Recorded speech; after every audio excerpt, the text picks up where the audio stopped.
So, Mr. Mayor, this latest threat, what do you make of it? Credible in the fact that it could happen. No corroboration, which leaves you questioning whether it's real. But we are in a business where you have to take every threat seriously, particularly at this time of the year. In New York City, we beef up security for 9/11 events, for sporting events, for music events, for religious holidays.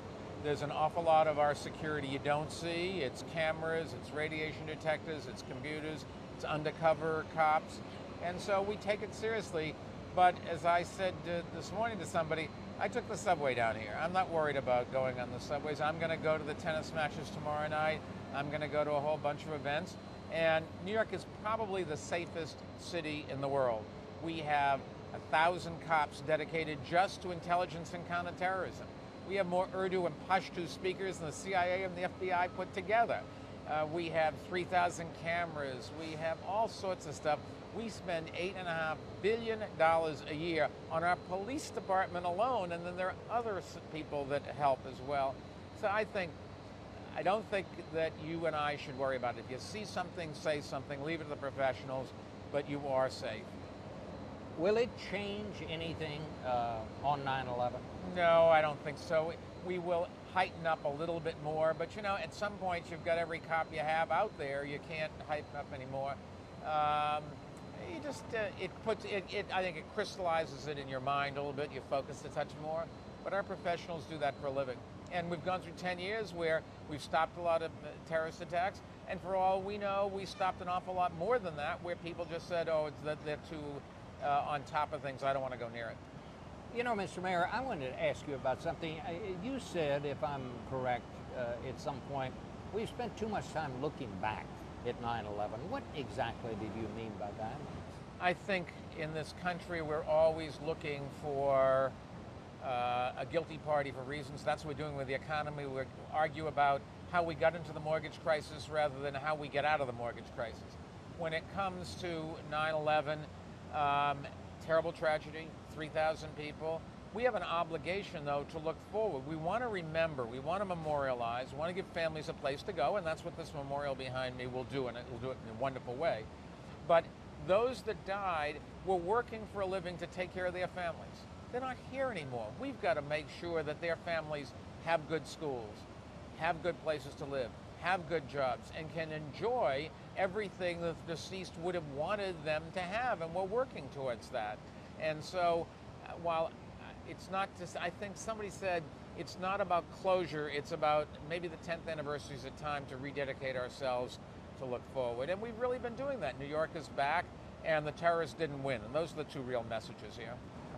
You got 2 more years in office in this term. What do you want to do in those 2 years? Well, you want to continue what we've been doing in terms of bringing down crime and improving schools and fixing the economy.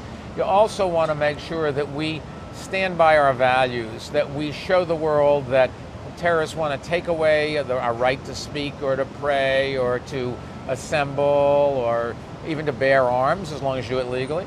And I want New York City to be a city where everybody understands we are going to protect each other. We're all in this together. And if you want to practice your religion, you've got to protect my religion. And I think that's what New York is all about. But keep in mind, New York is just a microcosm of America. Everybody says it's different, and it is in some ways, but not in the basic values. You go across this country, small town, big town, north, south, east, west, Republicans, Democrats, independents, we all want what the most wonderful document ever written, with the possible exception of the Bible and the Quran and whatever, but certainly the most wonderful political document or governmental document ever written. It protects us, and it gives us the opportunity to do things that our ancestors never would have conceived of. And I'm very proud of what America has done, and I think, you know, my late mother used to say the good old days were never the good old days. We are making progress, and it is 2 steps forward, 1 step back, and you can always say it's not everybody, it's not fast enough and all that. That is true, but we have an awful lot more to be proud of than ashamed of, but we also have a long ways to go. And you, and from the perspective of your career, certainly see that. Mr. Mayor, on 9/11, what will you be thinking of? What does it mean to you? You know, somebody said that the other day. I was at a memorial service where, for the police department, where they showed pictures, and I gave a little medallion to the families of each.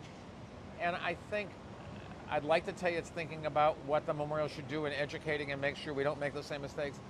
But I just think about the people, and I only knew three. I had three employees in the building that didn't get out, and I knew the son. A friend of mine's son was there when I looked down the list.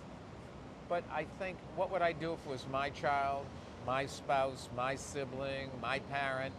And for that, during the reading of the names, you hear a name, I wonder who they were. I wonder what they would say if they could see us now. I wonder what they wanted to do. What plans do they have for the next day? It may be a little bit too focused on individuals, but there's a time for the big picture. And to me, when they're reading those names, it's the time for every one of them. They were people, just like, and luck of the draw, it could have been you and me. Yep.